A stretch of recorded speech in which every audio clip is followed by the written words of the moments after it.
Hello बच्चों, chemistry class में आपका स्वागत है और मैं हूं आपका केमिस्ट्री टीचर सतीश श्रीवास्तव। आज मैं आपके लिए जो टॉपिक लेकर आया हूं और वो टॉपिक है मेरा क्या, फर्स्ट ऑर्डर रिएक्शंस, प्रथम कोटि की अभिक्रियाएं। तो स्टार्ट करते हैं हम अपना टॉपिक और सबसे पहले आते हैं हम इसकी डेफिनेशन में।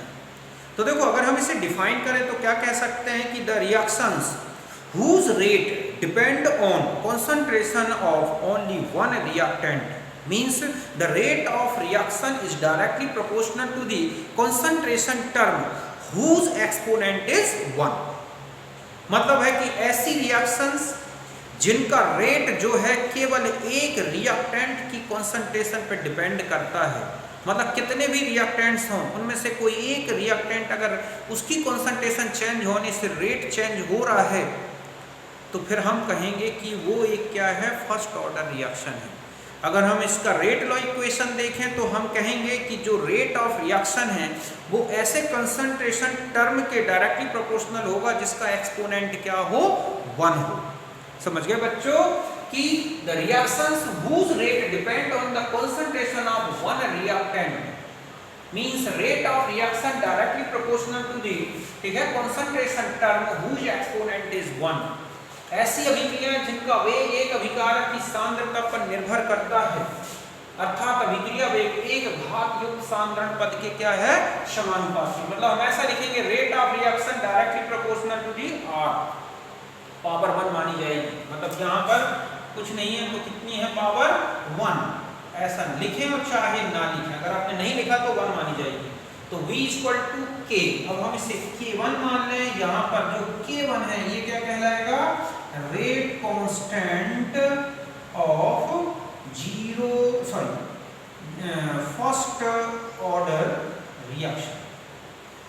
देखो, हम अगर आपको रिएक्टेंट की कॉन्सेंट्रेशन चेंज की गई हो और रेट ऑफ रिएक्शन में चेंज दिखाया गया हो तो आप कैसे पहचाने कि वो एक फर्स्ट ऑर्डर रिएक्शन है। देखो, सबसे पहले हम ये माने कि हमारे पास रिएक्टेंट की जो कॉन्सेंट्रेशन है वो स्मॉल a है। ये मान लिया जाए इनिशियल कॉन्सेंट्रेशन है, ये क्या है, प्रारंभिक सांद्रण, ठीक है।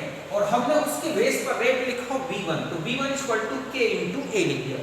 फिर मैंने कहा कि रिएक्टेंट की कॉन्सेंट्रेशन को डबल कर दिया गया, इनिशियल जितनी भी थी उसका बिल्कुल डबल कर दिया गया। उस समय रेट मान लो क्या है, v2, तो v2 इक्वल टू हम लिखें k, 2 ब्रैकेट के अंदर 2 इंटू a, या हम ऐसा लिख सकते हैं 2k और ब्रैकेट में a, तो k into a equal to v1। तो इस तरह से v2 कितना हो गया, 2v1। मतलब जब रिएक्टेंट की कॉन्सेंट्रेशन डबल की गई तो रेट भी क्या हो गया, डबल। इसी तरह से ट्रिपल करेंगे ना तो रेट ट्रिपल हो जाएगा। तो अगर ऐसा क्वेश्चन कहीं दे रखा है कि रिएक्टेंट की कॉन्सेंट्रेशन डबल करने से रिएक्शन रेट डबल हो गया, ट्रिपल करने से ट्रिपल हो गया, तो बताएं कि रिएक्शन की ऑर्डर क्या है। तो ध्यान रखें, ऐसी रिएक्शन का जो ऑर्डर होगा वो क्या होगा, फर्स्ट ऑर्डर होगा। समझ गए ना। इस बेस पर भी आप रिएक्शन का ऑर्डर बता सकते हैं अगर रेट चेंज आपको दिया गया हो और उसके रिस्पेक्ट में कॉन्सेंट्रेशन चेंज दी गई हो। और अगर हम ये ग्राफ लें तो यहाँ पर जो है क्या लिया गया है, वेलोसिटी मतलब रेट, और यहाँ कॉन्सेंट्रेशन ऑफ रिएक्टेंट इनिशियल। तो जैसे जैसे इनिशियल कॉन्सेंट्रेशन ज्यादा रखेंगे रेट भी उसी हिसाब से क्या होता जाएगा, ज्यादा होता जा रहा है। जैसे भी आपने देखा कि मान लिया जाए कि ये a1 है तो ये v1 है, तो ये a2 हो गया, तो ये क्या हो गया v2, तो ये a3 है, तो ये कितना हो गया v3। तो इस तरह से आपने देखा कि जितना ज्यादा कॉन्सेंट्रेशन बढ़ाते जाएंगे रेट भी उसी तरह से बढ़ता जाएगा। तो जो इसकी स्लोप है उससे हम क्या निकाल सकते हैं, k की वैल्यू। तो आप यहां तक समझ गए होंगे, आप इसे नोट करें।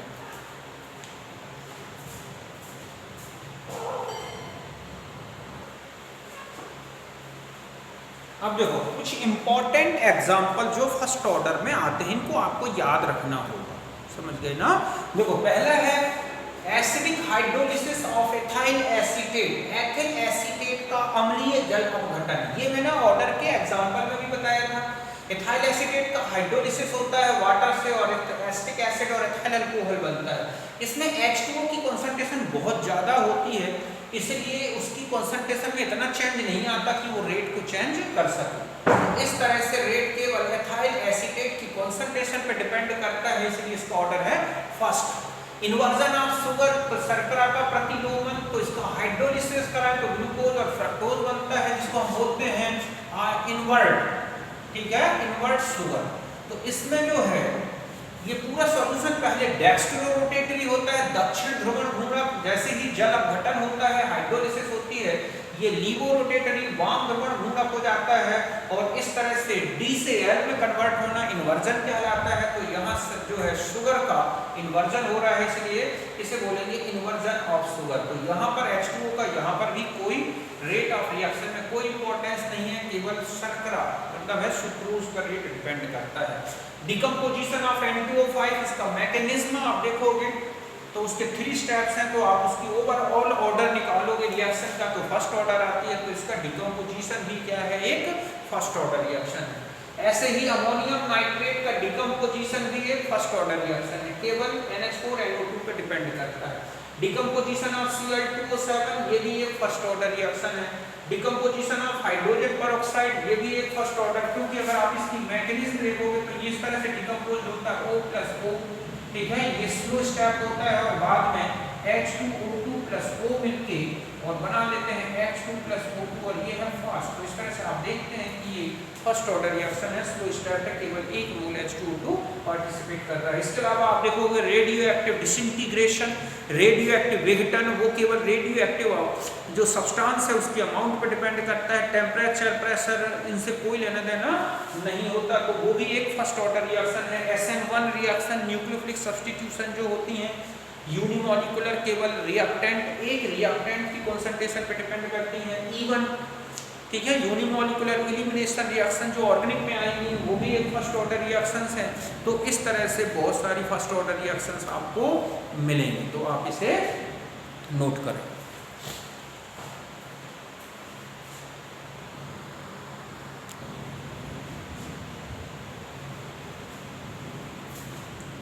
अब देखो हम इसके भी रेट कांस्टेंट के लिए एक इंटीग्रेटेड इक्वेशन ले लें, ठीक है, तो इसका डेरिवेशन स्टार्ट करते हैं। मान लिया जाए कि ये फर्स्ट ऑर्डर रिएक्शन है, ए से प्रोडक्ट बन रहा है।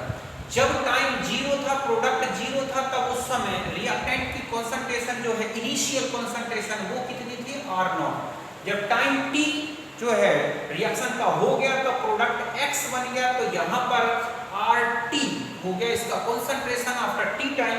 तो rate of reaction after T time हम इस तरह से लिख सकते हैं, जैसा भी हमने जीरो ऑर्डर में देखा था कि जो बची कंसंट्रेशन उसके डायरेक्टली प्रोपोर्शनल होगा, रिएक्टेंट के रिस्पेक्ट में ले रहा हूँ इसलिए माइनस लगा रखा है, और आगे चलें तो इस तरह से K1 dt, या हम इसी को इस तरह से लिख सकते हैं। मतलब है कुल मिला के हमने ये इक्वेशन बना लिया, ठीक है। अब हम इसका इंटीग्रेशन ले लें, ठीक है, तो ये तो हो गया किस तरह का, यहाँ पर मैं बता दूं कि log 1/, ठीक है, सॉरी, इंटीग्रेशन 1/x dx हो, तो क्या होता है, उसका वैल्यू क्या होती है, log ex, समझिए ना। तो इस बेस पर dRT/RT, तो ये हो जाएगा क्या, ठीक है, तो log e बेस पर माइनस का माइनस, RT = k, और dt का t हो गया, और c वही फिर एक कांस्टेंट आ गया। फिर इसी की वैल्यू हम इसी इक्वेशन से निकाल लें और इसी को पुट अप करें। t0 मान लें तो RT जो है वो किसके बराबर है, R0 के बराबर। तो हमारे पास c = क्या आ गया, -log R0, मतलब c = -log e बेस पर, ठीक है, और R0। तो अब हम क्या करें, इस वैल्यू को इस इक्वेशन में पुट अप कर दें इस तरह से, तो और आगे चलेंगे तो log e बेस पर R0/RT = K1t। और आगे आ जाए तो इस तरह से लिख सकते हैं, बेस e से 10 में चेंज करें तो 2.303 आ जाएगा। यही है rate law equation for rate constant of first order reaction के लिए। तो इस तरह से यहाँ पर ये क्या है, इनिशियल कंसंट्रेशन ऑफ रिएक्टेंट जो आपको दे रखी है आफ्टर टी टाइम कंसंट्रेशन, ठीक है, और के जो है यहाँ पर रेट कांस्टेंट है K1 रिएक्शन का, और T है रिएक्शन का टाइम। अगर हम यहाँ पर देखें कि R, इसको ऐसे ले लें कि RT कितना हो, ठीक है, तो हम ऐसा लिख सकते हैं ना, R0 - x। अभी हम बताते हैं x क्या है, तो हम ऐसा भी लिख सकते हैं K1 = 2.303/t log R0/R0 क्या x। यहाँ पर ध्यान रखें x प्रोडक्ट कंसंट्रेशन है, R0 इनिशियल कंसंट्रेशन है। कई बार x को हम ऐसा भी लिख सकते हैं, परसेंटेज ऑफ रिएक्शन, ये मैं अलग से लिख दे रहा हूं, पहले आप यहां तक नोट कर, समझ गए ना। ये हो गया हमारा रेट लॉ इक्वेशन जो है फर्स्ट ऑर्डर का।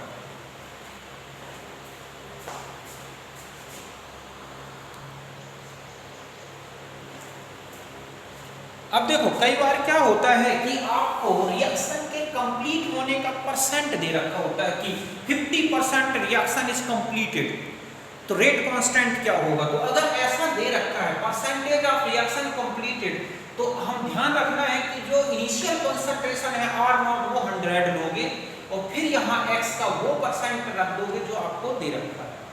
अगर ये फ्रैक्शन में दे रखा है कि इतना फ्रैक्शन 3/4 1/2 फ्रैक्शन कंप्लीट हो रहा है, तो R0 1 रखोगे तब ये इक्वेशन यूज करोगे। जैसे मैंने कहा 1/2 रिएक्शन का कंप्लीट हो गया तो x की वैल्यू 1/2 रखोगे। अगर मैंने कहा कि 3/4 कंप्लीट हो गया तो x की वैल्यू 3/4 रखोगे। तो इस तरह से आप क्या कर सकते हैं, ये इक्वेशन यूज कर सकते हैं। तो इसको लिख लें आप पहले।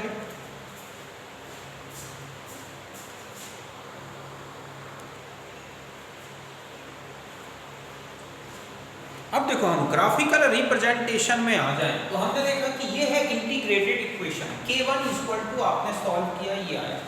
इसको हम इस फॉर्म में लिख सकते हैं, हाँ कि ये इधर और ये इधर, ठीक है, ये लिख दिया। और इसको आगे ले लें तो ये हमारा एक बन गया स्ट्रेट लाइन इक्वेशन। तो इसका मतलब है कि log RT और T के बीच में ग्राफिकल रिप्रेजेंटेशन करें तो इस तरह से स्लोप आएगी क्योंकि नेगेटिव है स्लोप। तो यहाँ पर ये जो वैल्यू है log R0 के बराबर है, ठीक है, और ये जो स्लोप मिलेगी वो -k/2.303। तो k की वैल्यू हम स्लोप के बेस पे ऐसे कैलकुलेट कर सकते हैं। और एक ग्राफ इसके बीच में भी ले सकते हैं, log R0/RT, समझ गए ना, ये किसके बीच में है, R0/RT के बीच में। तो ये y=mx हो गया, तो t और इसके बीच में है तो स्लोप से निकाल सकते हैं ये वैल्यू, समझ गए ना। तो ये दोनों ग्राफ आप बना, ठीक है।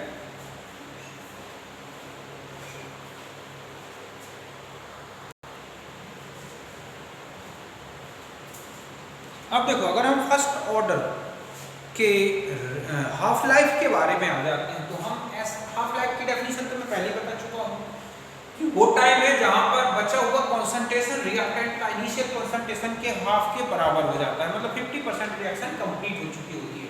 तो हम ऐसा लिखें कि RT = R0/2 और T की जगह T हाफ।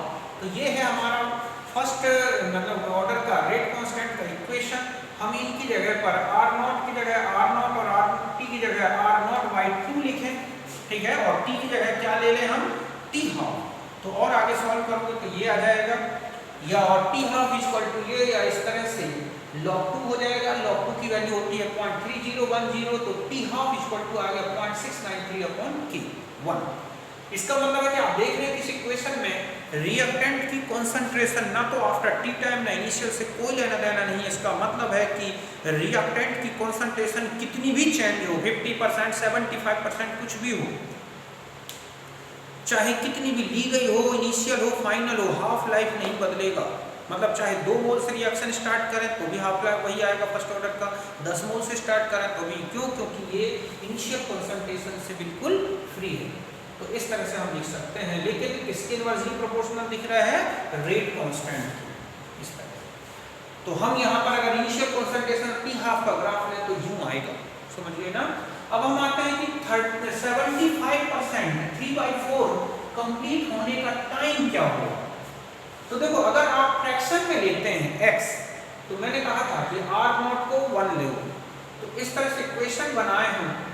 तो यहाँ पर R0/RT होता है और RT कितना होता है बच्चों, मैंने आपको बताया था RT हो जाएगा क्या, R0 - x। तो मैंने वो रख दिया, x की वैल्यू रख दी फ्रैक्शन में, तो R को 1 रखा, R0 को 1 और फ्रैक्शन को 3/4, मतलब 75% कंप्लीट होने का टाइम। अगर आप यहाँ 75 रखते तो यहाँ 100 रखते। तो इस तरह से और सॉल्व करते जाए तो T 3/4 आ जाएगा 2.303, ठीक है, K log 2 और आगे कर दें तो 2 इस तरह से। अब चूंकि 2.303/K log 2 क्या होता है, T हाफ। इस तरह से T 3/4 आया T हाफ × 2। इसका मतलब है कि फर्स्ट ऑर्डर रिएक्शन का 75% कंप्लीट होने में जो लगा टाइम है वो हाफ लाइफ का कितना होगा, डबल। और वैसे भी मैंने बताया कि हर बार अमाउंट को आधा होने में टाइम सेम लगता है फर्स्ट ऑर्डर में। मतलब पहले 50% कंप्लीट हो गई रिएक्शन, अब जो बचा 50% उसका 50% कंप्लीट होने में भी एक ही हाफ लाइफ दोबारा लगेगा। तो इस तरह से कुल 75% कंप्लीट होने में 2 हाफ लाइफ हो जाएंगे। और अगर हम 87.5% की बात करें तो 3 हाफ लाइफ के बराबर हो जाएगा। तो इस तरह से आपने देखा कि ये रिलेशन आ गया इसका, तो आप इसे नोट करें।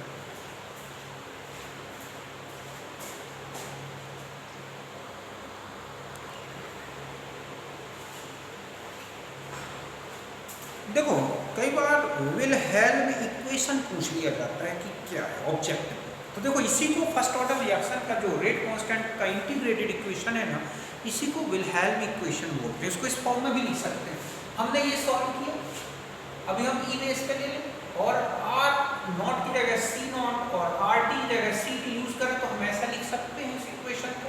हम इसको पलट दें, समझ गए ना, तो हम इसको minus K T log E upon C T upon C, इस तरह से लॉग हटा दे तो ये बेस उठ के इसके अपॉन में आ जाएगा, मतलब यहाँ बेस इसमें आ जाएगा। तो ई की power minus K T equal to C T upon C zero, तो C T equal to C zero E की पावर माइनस के टी, इसी को बोलते हैं विलहेल्म इक्वेशन। अगर 10 बेस पे लोगे तो 10 की आ जाएगा 2.303 इसके अपॉन, मतलब C T equal to C zero 10 की पावर माइनस के टी, ठीक है, अपॉन 2.3।